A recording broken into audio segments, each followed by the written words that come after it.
بسم اللہ الرحمن الرحیم۔ السلام علیکم۔ کہانیوں کے اس دلچسپ سفر میں دوستوں آپ کو خوش آمدید۔ اس دلچسپ سفر میں اگر آپ میرے ہم سفر بننا چاہتے ہیں تو میرے یوٹیوب چینل کو سبسکرائب کیجیے اور بیل نوٹیفیکیشن کو بھی آن کر دیجیے تاکہ آپ کو مل سکے ویڈیو اپڈیٹس۔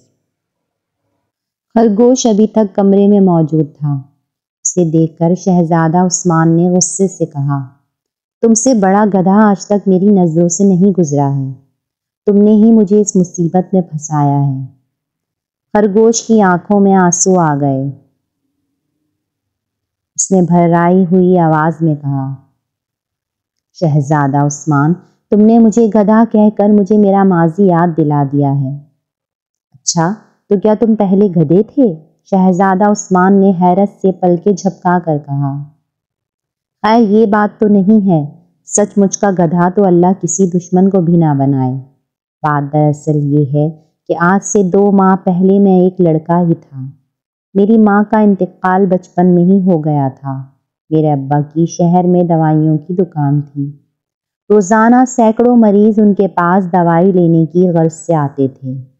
میں اپنے ابا کا ہاتھ بٹانے کے لیے دکان پر ہی بیٹھتا تھا۔ میں نسخہ دیکھ کر دوائیاں بنانا بھی سیکھ گیا تھا۔ ایک روز میرے ہاتھوں سے ایک شیشے کا مرتبان جس میں غالباً سیب کا مربع تھا چھوٹ کر زمین پر گر پڑا اور ٹوٹ گیا۔ والد صاحب قریب ہی بیٹھے تھے۔ پہلے تو مجھے خشم کی نظروں سے دیکھا اور پھر نہایت سخت لہجے میں بولے، گدھا کہیں کا۔ گدھے کے بارے میں میری رائے شروع ہی سے اچھی نہیں ہے، لہٰذا ابا جان کے منہ سے اپنے لیے گدھے کا لفظ سن کر میرا دل غم سے اور آنکھیں آنسوؤں سے بھر گئیں۔ میں اسی وقت دکان سے اٹھا اور سسکیاں بھرتے ہوئے ایک طرف کو چل دیا۔ چلتے چلتے اس جنگل میں پہنچ گیا۔ بھوک کے مارے میرا دم نکلا جا رہا تھا۔ قریب تھا کہ میں چکرا کر گر پڑتا کہ میری نظر اس محل پر پڑی۔ میرے بے جان قدموں میں جانے کہاں سے اتنی طاقت آ گئی کہ میں اس محل کی طرف تیزی سے بھاگنے لگا۔ وہیں میری ملاقات اس جادوگرنی سے ہو گئی۔ قصہ مختصر یہ کہ مجھے حسن آرا جادوگرنی نے کھانا دیا، مگر یہ بہت مکار عورت ہے۔ کھانے کے بعد اس نے مجھے سلا دیا۔ صبح جب میری آنکھ کھلی تو میں خرگوش بنا بستر پر انگڑائیاں لے رہا تھا۔ وہ دن اور آج کا دن میں اب اسی جادوگرنی کے پاس رہ رہا ہوں۔ میں ہر وقت اس کی خدمت میں لگا رہتا ہوں تاکہ وہ خوش ہو کر مجھے پھر سے لڑکا بنا دے۔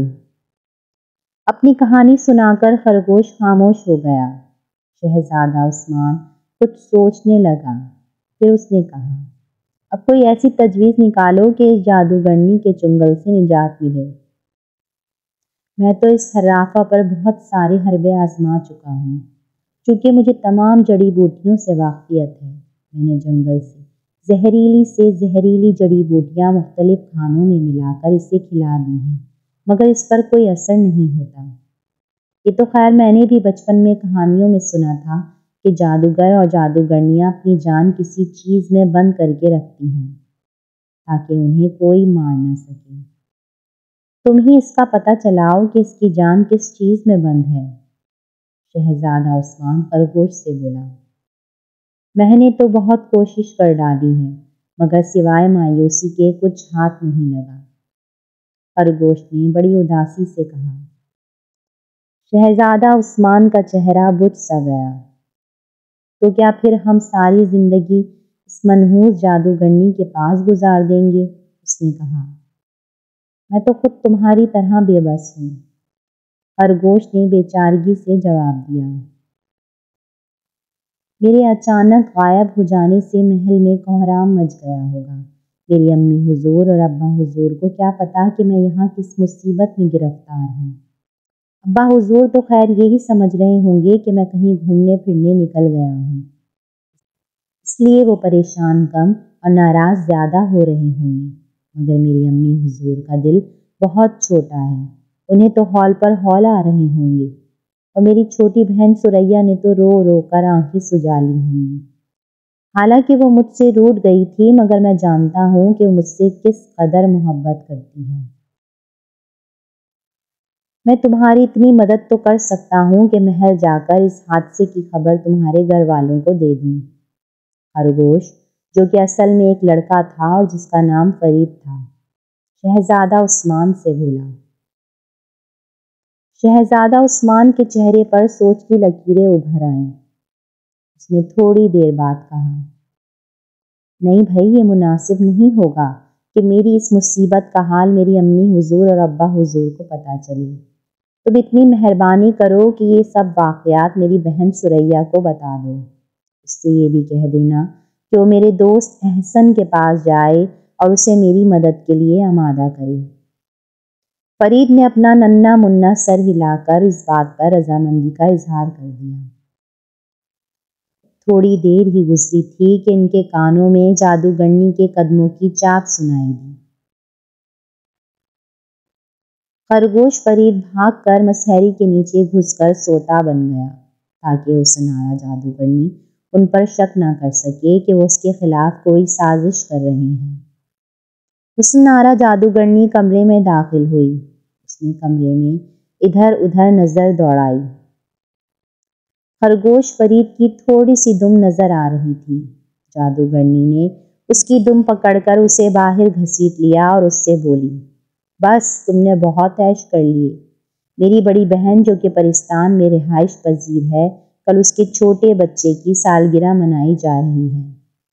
میں نے فیصلہ کیا ہے کہ تم جیسا عجیب و غریب خرگوش اپنے بھانجے کو تحفے میں دوں۔ میری بہن کی خادمہ مجھے سالگرہ کی دعوت دینے آئی ہے۔ یہ کہہ کر حسنارا جادوگرنی نے فرید کو اپنے ہاتھوں میں اٹھا لیا اور کمرے سے باہر نکل گئی۔ فرید کے یوں یکایک جانے سے شہزادہ عثمان پریشان ہو گیا۔ اب ساری زندگی کسی کو پتہ نہیں چل سکتا تھا کہ وہ کہاں ہے۔ جادوگرنی کمرے سے باہر نکلی تو وہاں 14-15 سال کی خوبصورت پری اس کی منتظر تھی۔ اس پری کا نام حسینہ پری تھا اور وہ حسنارا جادوگرنی کی بڑی بہن کے چھوٹے بچے کی خادمہ تھی۔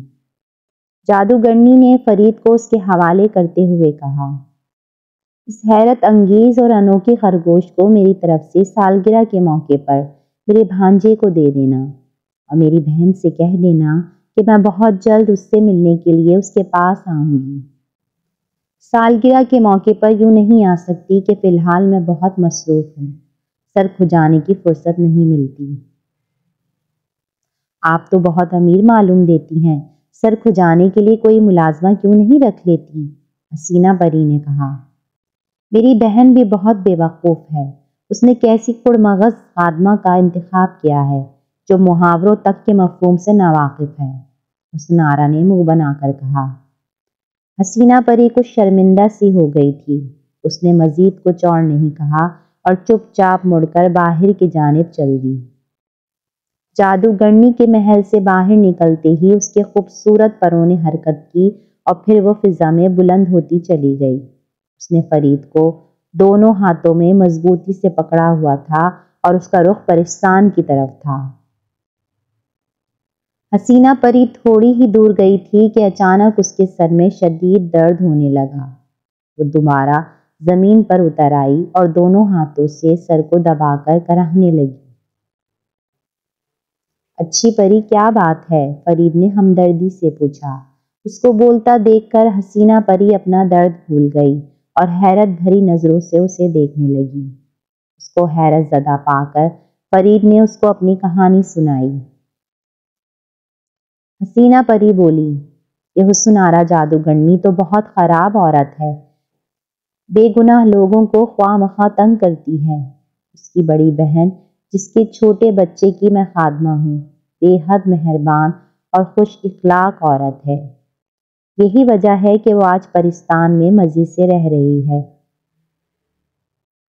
اور اس کی شادی وہاں کے ایک مشہور تاجر سے ہو گئی ہے اور وہ اپنے بچے اور شوہر کے ساتھ نہایت خوش و خرم زندگی گزار رہی ہے۔ باتوں کے دوران حسینہ پری کو سر کا درد کچھ زیادہ محسوس نہیں ہو رہا تھا، مگر جب وہ دونوں خاموش ہوئے تو وہ دوبارہ سر میں تکلیف محسوس کرنے لگی۔ اس نے فرید سے کہا، میں تو اس سر درد کی وجہ سے عاجز آ گئی ہوں۔ میں نے اس کے لیے 1000 علاج کر ڈالے ہیں مگر اس مرض سے چھٹکارا حاصل نہیں کر سکی ہوں۔ یہ یکایک اٹھتا ہے اور گھنٹوں رہتا ہے۔ فرید اس پر بولا، میرے ابا طبیب ہیں، پورے شہر میں ان جیسا کوئی دوسرا طبیب نہیں ملے گا، ان کے پاس اس مرض کی دوا ہے، اگر میں اپنی اصلی شکل میں ہوتا تو ضرور آپ کی مدد کرتا۔ حسینہ پری مایوسی سے بولی، تمہیں تو حسن آرا جادوگرنی ہی اپنی اصلی شکل میں لا سکتی ہے۔ فرید نے کہا، میرے خیال میں آپ یہیں کچھ دیر تک بیٹھ کر آرام کریں، میں شہزادہ عثمان کی چھوٹی بہن ثریا کو سب کچھ بتا کر آ جاتا ہوں۔ وہ یہ سب باتیں شہزادے عثمان کے دوست احسن کو بتا دیں گی، اور شہزادہ عثمان کا یہ دوست چونکہ بہت بہادر ہے، اس لیے وہ ضرور اس جادوگرنی کو ٹھکانے لگا دے گا۔ جب جادوگرنی مر جائے گی تو پھر شہزادہ عثمان اور میں دونوں ٹھیک ہو جائیں گے، پھر میں اپنے گھر جا کر آپ کو وہ دوائی جو 503 قیمتی جڑی بوٹیوں سے تیار ہوئی ہے اور جس کا نام گل گوروسیا ہے، لا کر دے دوں گا۔ اس کی ایک ہی خوراک آپ کے سر درد کو ہمیشہ کے لیے ختم کر دے گی۔ حسینہ پری اس تجویز پر کھل اٹھی۔ وہ اپنے اس اچانک رونما ہونے والے مرض کے ہاتھوں سخت پریشان تھی اور ہر قیمت پر اس کا علاج چاہتی تھی۔ فرید کی باتیں سن کر اسے یقین ہو چلا تھا کہ گل گوروسیا سے اسے ضرور افاقہ ہوگا۔ اس نے فرید کو شہزادی سے ملنے کے لیے جانے کی اجازت دے دی اور خود درخت سے ٹیک لگا کر بیٹھ گئی۔ اس کے سر درد میں کچھ اور اضافہ ہو گیا تھا۔ فرید پھدکتا ہوا اور دوڑتا ہوا محل کی جانب چل دیا۔ ہر طرف تاریکی پھیل چکی تھی، مگر فرید کو جنگل کے راستوں سے کافی واقفیت ہو گئی تھی، اس لیے اسے راستہ طے کرنے میں کوئی دشواری محسوس نہیں ہو رہی تھی۔